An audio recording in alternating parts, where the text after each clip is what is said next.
Ha? Sino ang pinakamalayo? Sa Mindanao. Saan sa Mindanao? Balingasag. Nasipit, Agusan. Kayo? Aliti? Malibahok? Sabuho lang. Kayo? Misamis, Occidental. Cagayan. Catanduanes? Butungan. Ang layo, ha? Kumakain na ba kayo? Lunes pa kayo? Thursday to Sunday ang schedule dito. So, sa nakatulog, okay kayo, no? Nakatour, no? So, basahin natin ang Ebanghelyo ngayon, ha? Busog na ba kayo? Totoo? Praise the Lord. Ang Ginoo manaakin ninyo. Nagsitayo-tayo lahat. Si Jesus mingon sa iyang mga tinunan, sa dili madugay, dili na ako ninyo hikitan. Apan tapos sa mubong panahon, makita na usab ako ninyo. Pipila sa iyang mga tinunan mingon sa iyang kauban, unsabay kahulugan nining iyang giingon kanato, sa dili madugay, dili na ako ninyo hikitan. Apan tapos sa mubong panahon, makita na usab ako ninyo. Ug siya mingon usab, nag-ingon usab, kay moadto man ako sa amahan. Unsa may kahulugan niining iyang giingon sa dili madugay? Dangutana si Jesus nahibalo nga buot silang mangutana kaniya. Usa mingon siya kanila, mingon ako sa dili madugay, dili na ako ninyo hikitan. Apan tapos sa mubong panahon, makita na usab ako ninyo. Kini ba ang inyong gipanagsultihan? Sultihan ko kamo, manghila kamo og magbinatay. Apan malipay ang kalibutan, maguol kamo, apan mahimong kalipay ang inyong kaguol. Ang ebanghelyo sa Ginoo. Please be seated. Magandang tanghali sa inyong lahat. Pasensya na po kayo sa lugar, masikip. Bakit dumami kayo? No? Amen. At sa awa ng Diyos, ongoing po yung construction natin sa Lila, Malinaw East.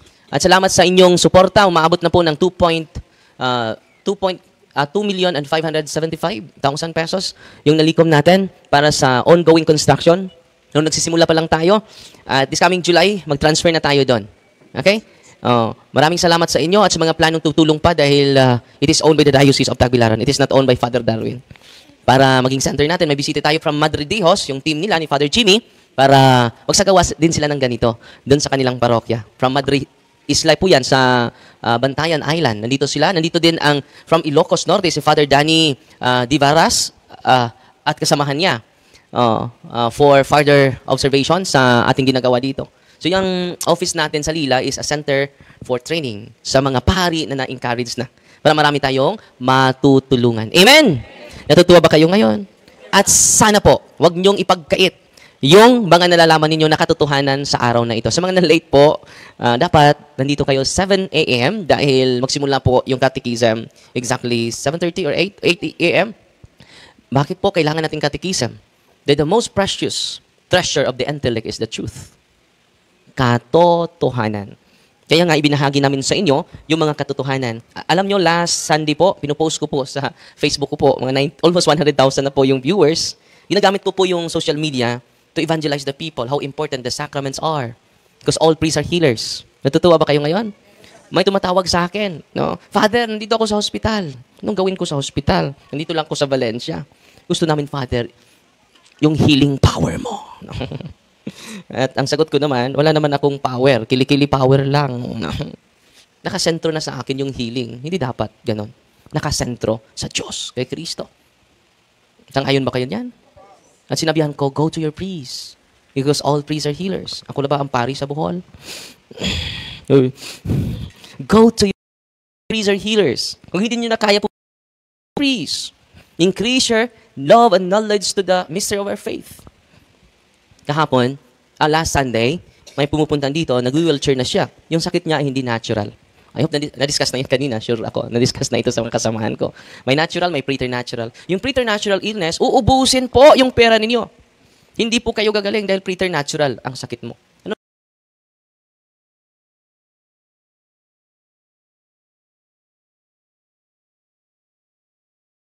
Bago pa po ako. Batang-bata pa po ako sa exorcism. So mag-enjoy ako magbasa sa mga season exorcist na una sa akin. Amen? At kahapon po, last Sunday, hindi kahapon. Last Sunday, may from Luay, pinupost ko po sa social media. Alam nyo, hindi siya makalakad, binubuhat siya. May gumalaw sa kanyang paa at hindi siya makatayo na. No? After the sacrament, receiving the sacrament of healing and deliverance, tumayo siya at hindi na ginamit yung wheelchair niya last Sunday po. Nakikita po yun ng mga tao. Mula umaga, nakikinig, no? Nakikita nila, hindi na maiggalaw niya yung isang paa. At ngayon, naigalaw na niya. The power of the prayer of the church. Kaya nga, tinuturan namin sa inyo yung prayer ng simbahan, yung handbook. Bawat pamilya may isa niyan. Okay? At gamitin niyo po yan. Empowerment po tayo dito. And then practice cares. So, hindi ko na uulitin yung mga dapat natin gawin before doing deliverance. Si Francisca nandito sa harapan natin kasama yung kanyang kapatid. Isa ka ba isulim ngayon? No. So, may isusolim ako na exercise. Mamaya, dito po. At kung may sisigaw, huwag kayong tatakbo. Hahabulin nila kayo. No? Maghabulan kayo. Satan is real. Amen? And then, wala na tayong exorcism. Sa mga dioceses, wala na po. Dahil, pinaliwalaan natin, lahat ay ma-explain natin using reason. Maraming mga pangyayari na beyond reason. No? Katulad ni kapatid natin, si Francisca. For 15 years, mabigat yung ulo mo. At hindi malingon yung kanyang ulo. Hindi niya malingon. For 15 years. Masakit yung kanyang, parang acid reflux. For 15 years. Marami siyang nilapitan, marami siyang mga occult objects, pero ngayon, completely healed po. Because of the sacrament of Christ. Because of the sacramentals of the church. Nandito siya. Nagsishare naman siya, no? Sharing niya, no? At pabalik-balik siya sa doktor. Malaki na yung gastos niya. Hindi yan kayang gamutin sa doktor. Ang kayang gamutin sa doktor, yung natural in origin na sakit. Naintindihan niyo ba? At itong mga sacramentals na ito, sa mga may sakit kayo, gamitin niyo yung sacramentals. Hindi natin alam, natural ba yan or preternatural. So ang gawin ninyo, magsigaw kayo ng deliverance sa buong bahay ninyo. But don't forget to go to your priest. Receive the sacrament of confession. And then receive the Eucharist. Kung may karamdaman kayo, anointing of the sick. Mamaya, lalabas ako for anointing of senses and anointing of the sick. Sa mga may sakit ngayon, ibibigay ko po sa inyo libre ang katawan ni Kristo, the source of all healing. Amen? Yung sacramentals, mga kapatid, instrument of healing po yun. Yung pari, instrument of healing po yun. Ang doktor, instrument of healing. Yung gamot mo, instrument of healing. But the sacrament of healing is the source of healing. Grabe, no? Kaya nga, kung susundan ninyo yung mga testimonya ng mga pumapunta dito, grabe yung tuwa nila. At sila na magpatuloy sa pagsagawa ng simple prayer of deliverance, lalong-lalo na yung mga tatay. Okay? Huwag kayong matakot. Do not be afraid. Yan ang gusto ko na malagay sa ating isipan. Do not be afraid. May pumupunta dito, nagpapasalamat. Father, hindi ako nagsisi sa buong araw na ginugugol ko sa pakikinig dito. Bakit, Father? Yung tatay ko ay na hospital. Father, walang diagnose sa doktor. Malaki na yung bill namin sa hospital. At Father, 2 linggo kami doon sa loob ng hospital. Pero ang sad reality, Father, walang findings. Walang diagnose. Doon, naalala kita, Father. Na in-empower mo kami. So, kinuha ko yung prayer book. Lumapit ako sa pari ko for cares. Ang nakulugan ng cares? Confession, adoration, rosary, Eucharist, and sacramentals. Ginamit ko, Father. Nag-pray of deliverance ako sa tatay ko. Yung ulo niya ay mabigat. Walang findings. Normal na normal. Lahat ng lab test niya. Alam mo, Father, lang mga laway, sticky saliva. At after deliverance, Father, completely healed yung tatay ko. Pumalik lang ako dito, Father, upang magpapasalamat. Okay? Natutuwa ba kayo ngayon? So sana po, pakiusap po. Lahat na nandito ngayon. Yung bahay ninyo, i-deliverance ninyo. Yung may sakit ninyo, i-deliverance ninyo. Tawag kayo sa pari ninyo. Dahil yung pari, hindi nila alam yung deliverance eh. Bakit? Hindi ito tinuro namin sa seminaryo. Ngayon, nakinig kayo, nalalaman na natin how to do deliverance. Natutuwa ba kayo ngayon? No. And then, ito yung isi-share ko sa inyo. Galing po kay Father Sikia. Nabasahin ko ha. Ito yung guide. And then, mamaya mag-blessing ako. And then, after blessing, mag-exercise ako. O niya, i-deliverance kayo lahat. Yung mga pangalan ninyo na nasa aklat ng buhay, tatawagin. Yung unang tatawagin ang unang mamatay. No, simba ko, kapatid. I'm just kidding, ha? Simba ko, kapatid. Ikaw ang tayo mauna. No. So, ngayon, mga kapatid, ito yung isi-share ko sa inyo. Mahina yung internet dito. Tingnan ko muna, ha? Connect muna ako sa internet natin. Wala yung internet.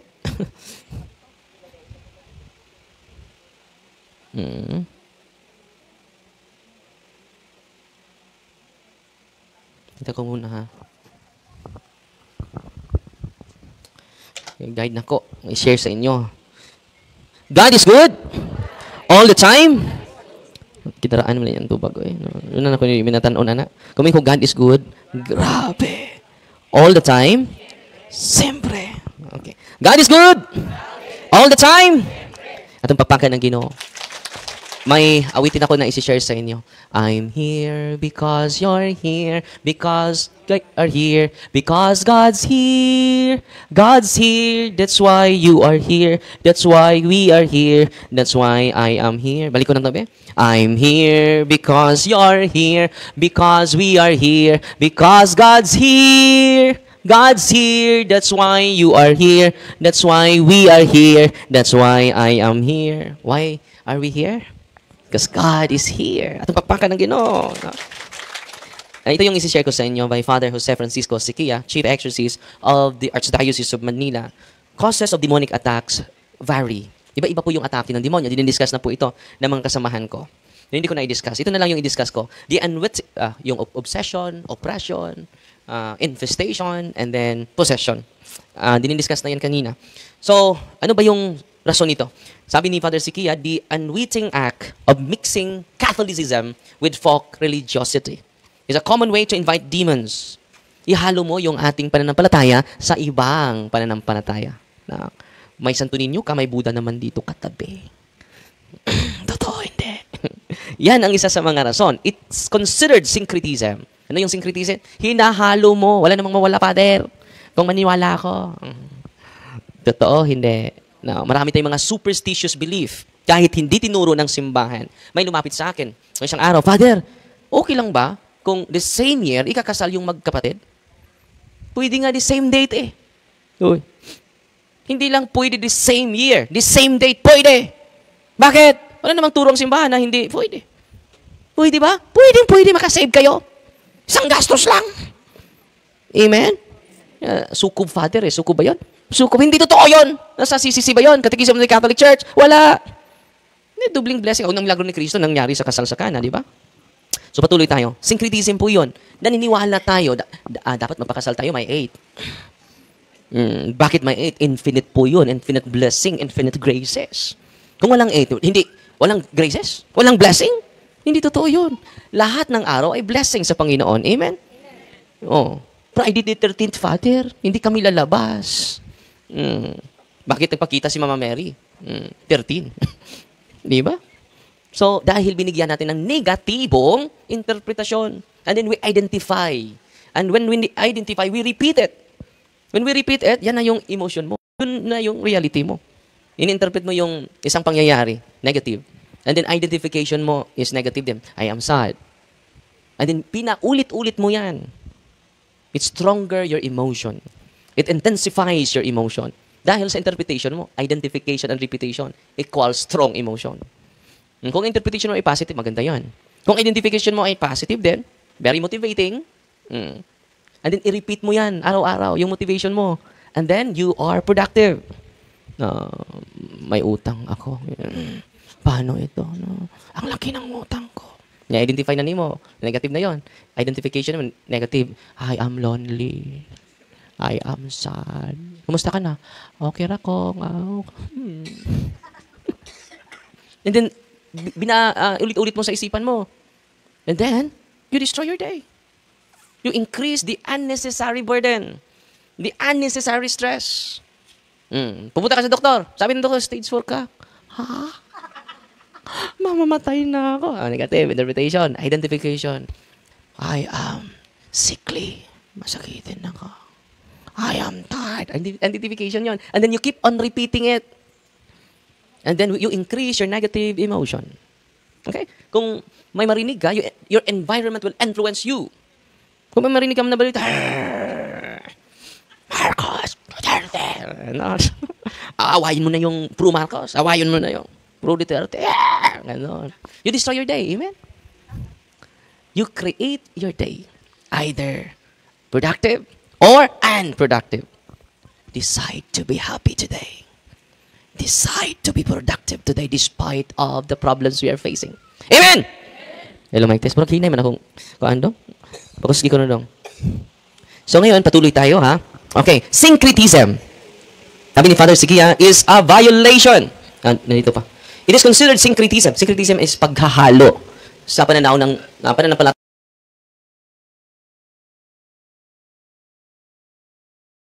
It will lead us to confusion. When people try to accommodate so much from other religions, no, yung mga kultura, yung mga practices ng ibang sekta, ibang religion, ay ini-imbibe mo na. Syncretism po yun. And then without increasing our knowledge to the mystery of our faith. Cultures or beliefs without thinking that this superstition and idolatry. Father Daniel Estanio, exorcist of the Diocese of Pasig, offers concrete examples. In an online talk on spiritual warfare sponsored by Amoe, you wear a scapular of Mama Mary for protection, but you wear also an anting-anting. Meron akong lay minister. No? Ang laki ng cross niya. No? Ang laki ng medal niya. No? Ang laki ng scapular niya. Pero dito sa gilid, may 3 bala na walang laman, na hindi naman puputok. Bakit wala ng laman? Para saan yan? CFD ka, Catholic Faith Defender ka. Hindi siya lay minister. Mas active siya sa parokya. So sinabi ko sa kanya, para saan yan? Holy Trinity ba yan? No? Alam mo, Father, kinuha niya yung 3 bala niya at pinipresent sa akin. Tingnan mo, Father, may buhok itong isang bala na ito, may buhok. Tingnan mo, Father, kapag gagalaw ito, Father, tinatrabaho ako sa relative ko. Pinabaran naman ako. Tingnan mo, Father. Gumalaw, Father. Tingnan mo yung buhok, Father. Gumalaw. Sabi ko, kakagalaw talaga. May electric fan eh. And dahil nag-aaway sila sa relative niya. Pati niya sa mga anak niya. Pumunta siya sa akin dahil ina-abandon na siya sa asawa niya at sa anak niya. Nagpalapit sila sa mga albularyo. At sabi ng albularyo, nagbarang sa'yo yung anak mo. Nagbarang sa'yo yung relative mo, yung pinsan mo. Ano? Safety, Catholic Faith Defender. Kasamahan ko. And then, yan po, syncretism po yan. Marami po yan sa atin. Sabi ni Father Daniel Estanio, you wear a scapular of Mama Mary for protection, but also you wear an anting-anting. You recite a novena. Ang dami mong ninobena. No, lahat ng santo na. But you mix it with an erosion, incantation from an albularyo. Ito, dasalin mo ito ha. Ano ba ito? Basta dasalin mo yan. May oras pa. Totoo, hindi. And then, ang gulo ng mundo because of this syncretism. Okay, patuloy tayo. You have a devotion to holy angels, but dwarfs play an important part in your life. Meron ka ding mga maraming mga diwende, no? Or you display an image of Santo Niño, but beside it, you have a figure of a weaving cat. Yung earring, no? Pusa.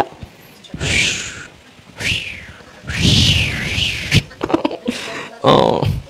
Or a frog to attract luck. Yung baki. Ano Tagalog ng baki? Palaka. Palaka. Meron pang coins dito sa bibig. Totoo, hindi. Sikia says, syncretism is a violation of the first commandment that explicitly says, you shall have no other gods before me.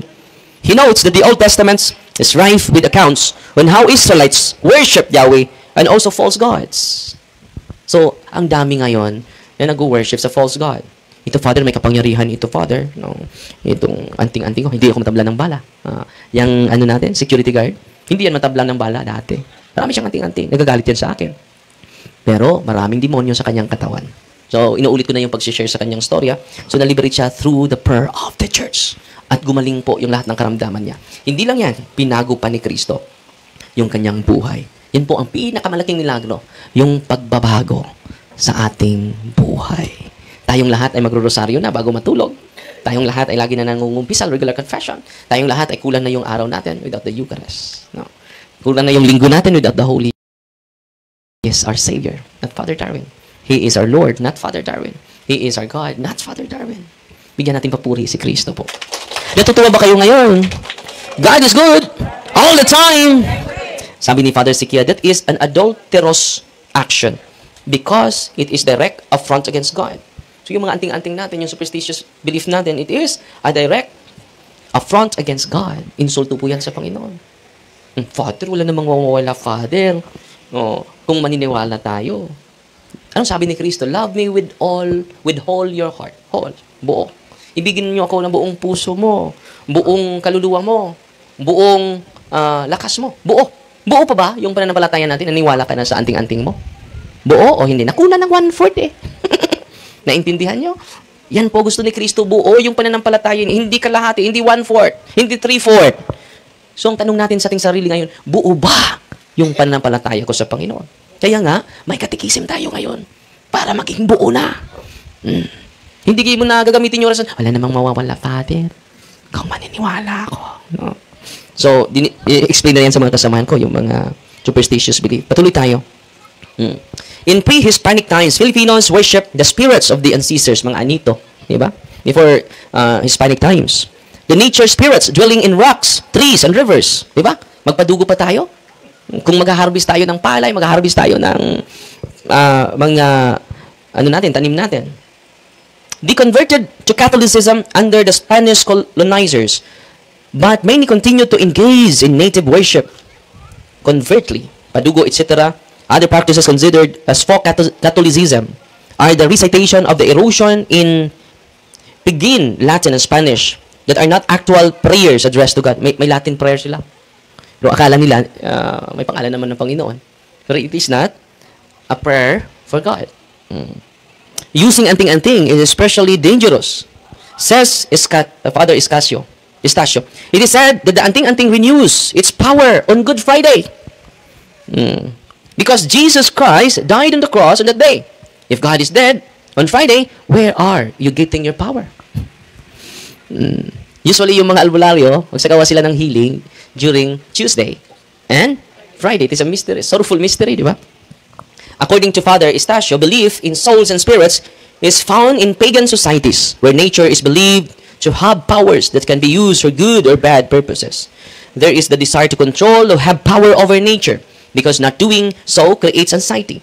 Power gives man control in an uncertain world, the power to make rain, grow crops, di ba? Marami tayong mga superstitious. Bago magtanim, no, ito yung gawin natin. Bago magtatag ng bahay, ito yung gawin natin. May feng shui tayo. He warns that the same power is now used in evil spells and witchcraft. Using sorcery to gain wealth is contrary to religion. Alam nyo, maraming naging milyonaryo ngayon sa pamagitan ng pagkukulam, ng pagbabarang. Negosyo yan. Totoo ba may kulam pa? Totoo. Biblical yan. Biblical yan. No? Din-discuss na yan sa mga kasamahan ko. May isang kapitan na tumakbo. Isang kandidato bilang kapitan. No? Taga-Hitafi po siya. Tumakbo siya. Binarang. No? Marami siyang linapitan at pumupunta din siya sa doktor. Lumaki yung tiyan niya. 40 years old. At hindi lang yung tiyang lumaki niya, pati na yung bayag niya, hanggang, yung itlog niya, lumaki hanggang tuhod. Sabi ng kanyang asawa, Father, bakit lang yung itlog niya ang lumaki? No? Ako naman yung tanungin mo. No? So, yun ang nangyari mga kapatid. So, walang finding sa doktor, walang diagnose sa doktor. Nanghihina na po siya. Isa po siyang membro sa ang dating daan. Nung nagkasakit siya, dating daan pa siya. And then, sinabihan ko siya, magbibigay ko yung sakramento sa iyo kung babalik. So, nag-decide siya babalik. And then, mabigay ko naman yung sacramental sa kanya kahit ibang sekta siya. Pero yung hindi ko mabigay sa kanya yung sacrament kung hindi siya babalik sa simbahan. 50-50 na po siya dun sa hospital. Pinuntahan ko at dineliverance ko. When nag-deliverance ako mga kapatid, 8 demonyo po ang nakapasok sa kanyang katawan. At yung dalawang doktor, nag-round sila. Natatakot yung doktor. Sumigaw siya. Ward yun eh. Yung kanyang lugar, doon siya sa ward. Dami mga pasyente. Sumigaw siya. Sumisigaw yung mga demonyo. Yung kanyang tiyan, grabe yung tigas. No? Walang finding sa doktor. Yun po hindi natural. Sinabihan ko siya, pati na yung asawa niya, labas kayo bukas. Mag-sign kayo ng waiver. Paano ka magagaling yan? Paano mabigyan ng gamot ang doktor? Wala na ka namang findings. Ang doktor na nagsasabi walang findings, wala kang sakit. Pero meron kang sakit. Yun po ay barang. So pumupunta sila dito, mga kapatid. After deliverance ko dun sa hospital, nakaupo na siya at nakatayo, nakalakad na siya. Before deliverance, mga kapatid, hindi siya makaupo. After deliverance, tumayo, naglakad. Father, ang gaan ng pakiramdam ko. Sabihin mo sa doktor, umalis ka, hindi natural yan. Kumusta na siya ngayon? Lumayas na yung 8 demonyo. Completely healed na po siya. Bumalik sa normal lahat ng karamdaman. Yeah, is it amazing? Is it surprising? Isn't it? Ano pagpaka ng Ginoo? Baka matrap kayo sa sa healing, hindi yan ang pinaka-importante. Baka grabe yung appreciation nyo sa casting out the evil spirit. Hindi yan ang pinaka-importante. Ang pinaka-importante nangyari sa buhay niya. Sabi niya, Father, grabe, magalitin ako dati, pero ngayon hindi na. At nagsiserve na po ako sa aming parokya, Father. Lagi na akong nagsiserve para sa pagsiserve sa simbahan. No? Dating daan siya dati. Pero ngayon, nasa tunay na daan na. Amen. God is good! All the time! Alam nyo, ang nagpatuloy sa pag-deliverance sa Kanya, dahil sinabihan ko, empowerment itong sa atin, gusto ko na maging, hindi kayo dependent sa amin. Hindi kayo dependent sa ministry. Hindi kayo dependent sa tao. Saan kayo maging dependent? Sa Panginoon. Because Christ is present everywhere. Merong pumupunta dito, completely healed na siya. Father, paano ito? Pupunta kami sa abroad. Anong problema? Kung babalik yung sakit niya, nandun kami sa abroad. Anong gawin namin? So, walang dapat, hindi yan problema. Christ is present everywhere. He is God. Amen? Increase your knowledge on God. By increasing your knowledge, you increase your faith. Amen? Kaya nga buong umaga, nagsagawa tayo ng catechism. Bakit importante ang catechism? May pupunta dito, nagmamadali. Gusto namin ng healing agad eh. Bakit pa marami pa mga series of catechism? Dapat rito na, healing na. Hindi naman kami magician dito. Yung magical thinking is a pagan disposition. Gusto namin maging Christian disposition. Kayong lahat na nandito should be Christian disposition at pagan mentality. Yung discuss na yun sa mga kasamahan ko, di ba? And then, gusto namin mabago yung pananaw ninyo. Sa sakit natin, i-offer natin sa Panginoon. Yung natural na karamdaman, i-recommend namin kayo sa doktor. Go to your doctor, listen to their medical advice. Hindi naman tayo mga panatiko dito. Pero yung doktor, lilito na, hindi na kaya ng doktor yan. No, walang findings. Lahat ng laboratory ay tinitest na. Amen? So, katulad ni Francisca, 15 years na po yung kanyang sakit. 15 years. Marami na siyang naubos na pera. Pero nakasave na siya ngayon. Amen? Atin natin na ito ha. Makasave kayo. Pero malaki na yung gastos, 15 years na. Merong pumupunta dito from Minglanilla po. Nagdala siya ng oxygen. 15 years din yung kanyang karamdaman. Hindi siya makatravel without oxygen. Bring me oxygen. Hindi siya makatayo, hindi siya makalakad, nag-wheelchair siya. Pagpunta niya dito, mga kapatid, 15 years ha, 5 million na ang gastos nila. Nahirapan siya sa paghinga, may oxygen. At alam nyo, completely healed siya ngayon. No? Tagaming Lanilla. Pag deliverance natin, kasama natin, hindi kailangan yung mga ordinaryo lang na harassment ng demonyo, hindi kailangan ako. Yung mga extraordinary na ng mga harassment ng demonyo ang dapat i-exercise. Kung hindi kayo i-exercise, pasalamat kayo, wala kayong demonyo. Kung magtampo kayo, hindi ako napasok dun eh. Yung napasok dun, may laman. May mga demonyo. Okay? Normal pagpasok. During prayer of exorcism, ito. Sisigaw sila, "Ah! Galit kami sa'yo, Darwin! Papatayin ka namin, Darwin!" Kailan? No. Mamatay naman talaga tayo. Hindi naman tayo para dito. Para tayo sa kaharian ng Diyos. Amen!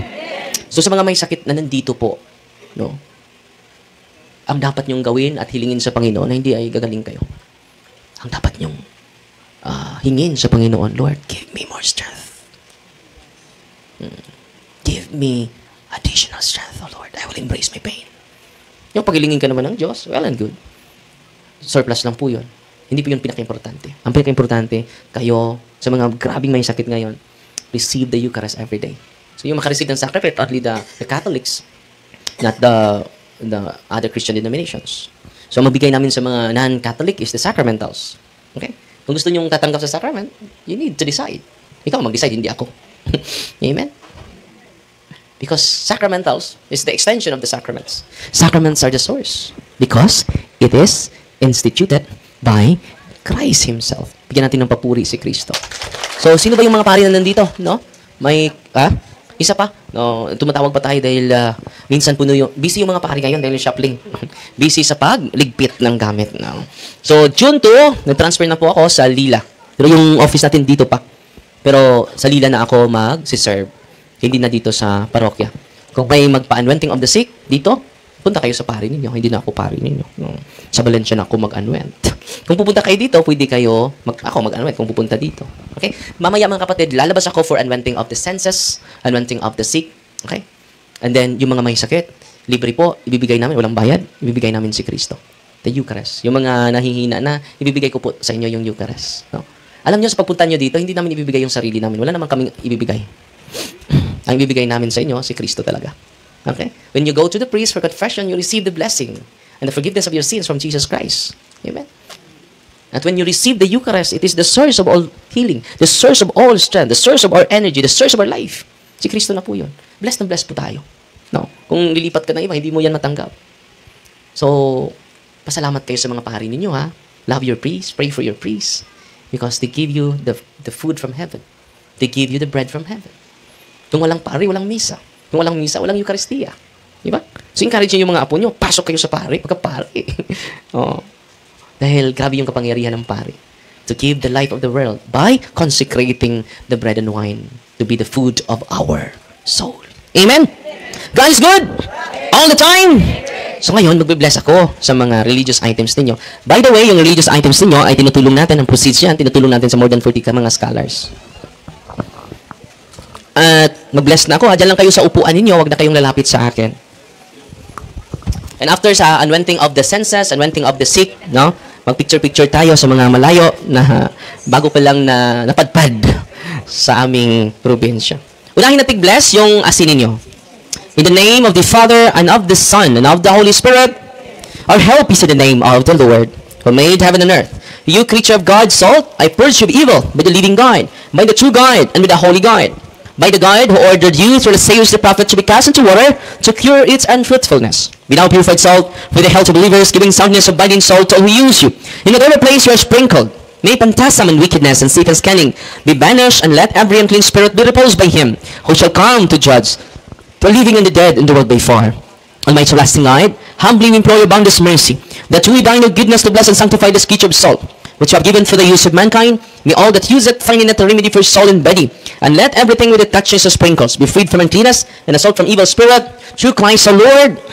Lahat ng salt ninyo ay holy and exorcised salt because of the ritual of the church. So nung dating i-bless ang tubig ninyo, i-open niyo yung tubig ninyo. You creature of God, water, I purge you of evil, in the name of God the Father Almighty, in the name of Jesus Christ, His Son and Lord, in the power of the Holy Spirit, that you may be water-fit to braces against the envious foe. May you be empowered to drive him forth and exalt him together with his fallen angels, by the power of the self-same Jesus Christ, the Lord, who shall come to judge the living and the dead in the world by far. O God, who for man's salvation, those dispense wondrous mysteries with efficacious sign of water, hearkens our prayer, pouring forth your benediction upon this element, which you consecrated manifold purifications. Let this creature serve you in expelling demons and curing diseases. Whatsoever it sprinkles in the homes of the faithful, be cleansed and delivered from harm, it transforms and joys spirit of goodness, and air peace, freed from painful and needless snares by the sprinkling of this water. May everything opposed to the safety and repose of them that will the end be banished, so that they may possess the well-being they seek in calling upon your holy name, and be protected from all peril through Christ our Lord. May the salt and water be mixed together in the name of the Father, and of the Son, and of the Holy Spirit. Haluan nyo ng kaunting salt yung tubig ninyo. The Lord be with you. Author of invincible strength, and King of conquerable in power, ever the glorious triumphant one, who restrained the force of the adversary, who overcome the forces of the divine enemy, who vanity putteth down, hostile influences, pursuit and fruits, we beseech you, Lord, consider kindly this creature of salt and water, make it honored and sanctify it, with the Jewish witness, wherever it is sprinkled in your name, the devil's infection cease, venomous stir with divine afar, but let the presence of the Holy Spirit be ever with us as we implore your mercy, to our Lord Jesus Christ, your Son, who lives and reigns with you in the unity of the Holy Spirit, one God, forever and ever. Ang tubig ninyo ay holy. Ikisim kanina. So na dating i-bless ang olive oil ninyo. Our help is in the name of the Lord, who made heaven and earth. God's creature of God, oil, cancel the demon from you, by God the Father Almighty, who made heaven and earth and sea, and all that they contain. Let the highest power, the devil's legions, and all Satan's attacks and inclinations be dispelled and driven afar from this creature oil. Let it bring health and body and mind to all who use it. In the name of God the Father Almighty, in the name of Jesus Christ, His Son, the Lord. The power of the Holy Spirit, they advocate, as well as the love of the same Jesus Christ our Lord, who is coming to judge both the living and the dead and the world by far. Lord God Almighty, before whom the hosts of angels stand in awe, and also whose heavenly service, with knowledge, with pleasure to regard feebly, and to bless and hallow this creature oil, which with power has been pressed from the juice of olives. You have ordained it when the sick, so that when the made well, they may give thanks to you, the living and true God. Grant to pray that those who use this oil, which we are blessing in your name, may be delivered from all suffering, all infirmity, all wiles of the enemy. Let it be a means of averting any kind of city for man, made in your image and redeemed by the blood of your Son, so that we never again suffer the sting of the serpent through Christ our Lord. Lahat ng olive oil ninyo ay holy and exorcised oil. Ordinaryo lang po yan na tubig, ordinaryo lang po yan na olive oil, but after sa blessing, it is holy and exorcised. During exorcism ko, kung gagamitin ko yan, sisigaw sila. Mapakinggan nyo mamaya, dito ako mag-exorcise. No? So, mga 4 or 5 yung exercise ko ngayon. Yeah, after that, matapos kayo, lalabas ako for anointing of senses and anointing of the sick. Sunod natin i-bless, general blessing ang kasunod.